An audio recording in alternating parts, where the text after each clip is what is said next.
thermometer, and it's in the meat shop, and it's connected by that little wire, and it goes into the walk-in cooler. It's showing 33.6 right now. And then I'll show you the cooler. It comes out here. So you walk in here, and this is our walk-in cooler now. After you slaughter the beef, after they slaughter the beef, or pig or hog or whatever, they come up here and they hang them. They hang them inside, and like for a beef, these will hang, this is a full beef, and it'll hang here at least 2 weeks. So what's really cool about when they built this, they found this nice rail system at a processing plant that had been out of business for a while, so they were able to go in and buy it and hook it up here for us. Greg will show you how it works. So then when it's time to process, they can just roll the beef on out and through. It comes right through the door. As you can see, it goes right through the door and goes through and into the meat shop. Yeah, you have to excuse all the rough cut and stuff, but that's how we do it. So I didn't get that, Greg. There's gears up there that you can switch the track. Gears, is that the right word?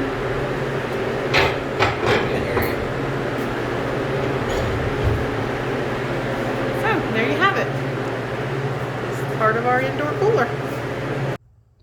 Okay guys, so I took you out here and showed you the walk-in cooler and how we hang our meat and things once it's processed. Now I'm going to take you inside and show you what it's like for them to cut up and actually process the meat. I'm going to take you inside and show you what that process looks like, so come along.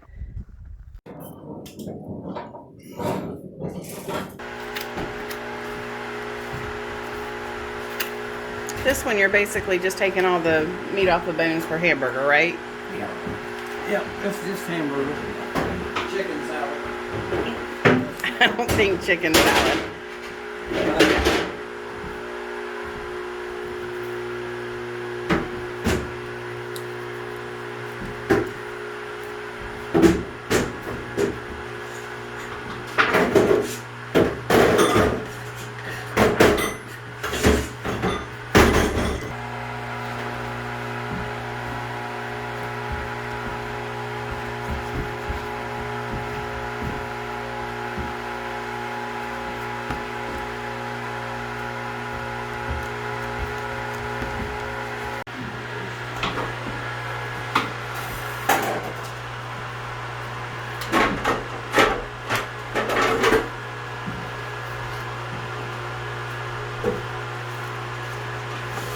This is our cuber. It's going to tenderize the steaks.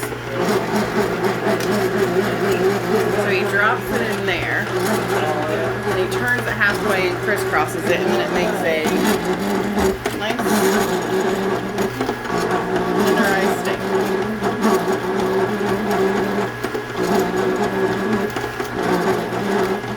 Show and compare. Like that's what it went in looking like, and that's what it went in looking like, and that's what it comes out looking like.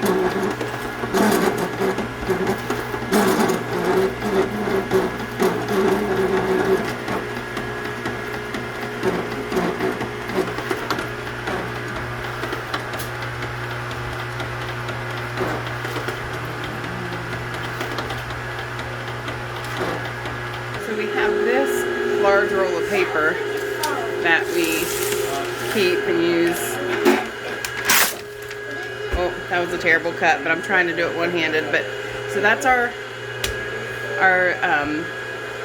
freezer paper. Then we have this nice freezer tape.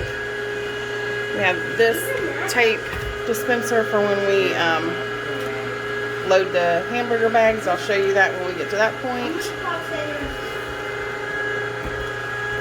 This here is what they sometimes sharpen their knives with.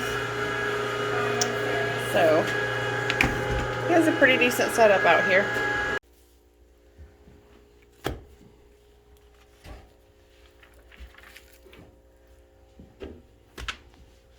So I'm wrapping 4 in a pack in this.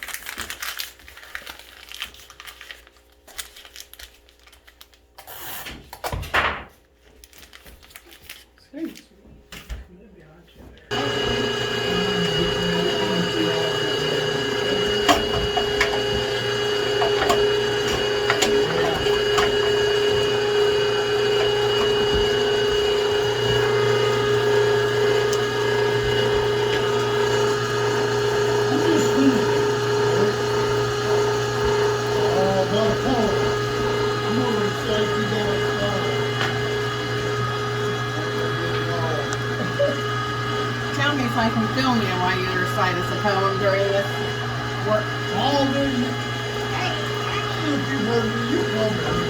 I think, well, when you said, I see such a blind man, it reminded me of that poem, yeah. One bright sunny night, 2 deadwooders got up to fight. Faced each other, and drew their swords and shot each other. The deaf policeman heard their fight and went and came and shot the 2 dead boys. If you don't believe the story is true, ask the blind man, he saw it too.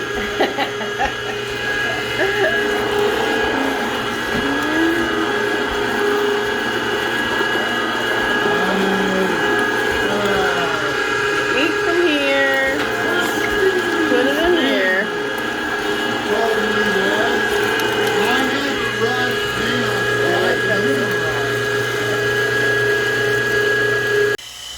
So the hamburger goes from here. That was my good side. So they put the ground beef into the stuffer. Do we need more? And you mash it down and Yep. do. You mash it down so there's no air in it. That's all it is. And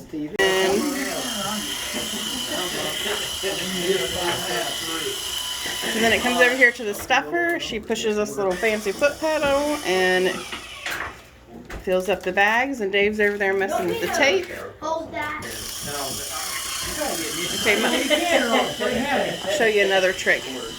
We've learned to put freezer tape or freezer paper in the bottom of these baskets because if not, they want to poke through the wires when they freeze.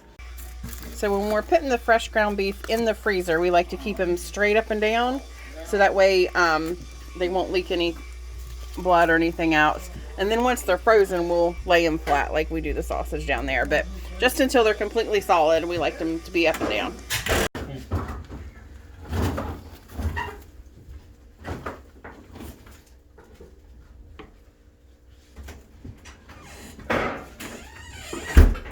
The filet mignon comes from the inner loin, right? Yeah. Inside the rib cage. Inside the rib cage, you said. That thing's still giving you Next to trouble. the backbone. Yes, it sure is. Tender meat. Better you than me, animal. right? Better her than us, right? Everybody wants a tenderloin. Inner Yep. filet mignon. Okay, so I've seen where people on the site have asked what grinder is to get. So we have used the Cabela's grinder, and we've had it for how many years? I'd say probably 5 years. We've had it. And how- Done a good job. We put, what did I say, 20 plus Yeah. beef through it, and probably that many or more hogs. Round up for sausage, whole hog sausage. So it does a good job. Yeah. It does a good job. We sharpen our own blades for it, and we've got an extra set of blades. We sharpen our own blades. It does a great job, really. Hey guys, I just wanted to finish this video up and just to let you know that this is our meat shop. It's what we do for our own home beef. You know, we do this for our hogs and beef, and it's for our own personal consumption. So if you see anything in the video that you didn't like, or you didn't think was proper, that's okay, because it's just for us, and we use it and we eat it, and it turns out really well. We're not professionals by no means. I just want to tell you why we started doing the meat shop. Actually, my husband likes to let the beef hang. He likes to let it hang for 2 weeks. I think I told you that in the beginning of the video, but yeah, he likes to let it hang, and slaughterhouses around here don't do that. They like to slaughter and then process like within the next day or so. So we just like to age it a little bit. I also like the fact that we're in control of what we put in our meat, the cuts that we get and the cuts that we like. We can decide what goes in the scrap bucket and what goes in the hamburger, and you know, just we're in more control when we process it ourselves.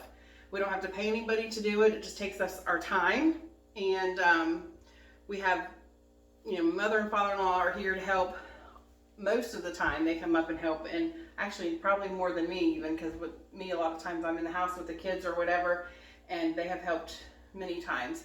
Also, our friend Dave is usually here. James, you got to see today helping.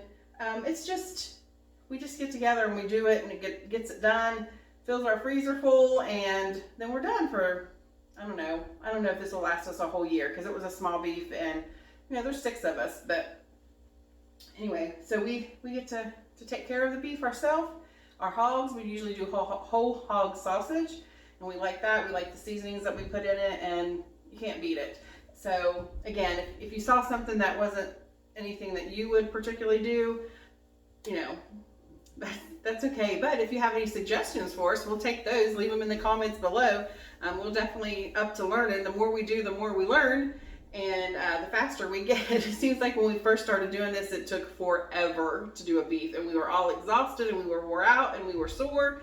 Now it seems like we can get it done rather quickly, and we learned a few tricks and stuff. So anyway, we're grateful. We're grateful to have this.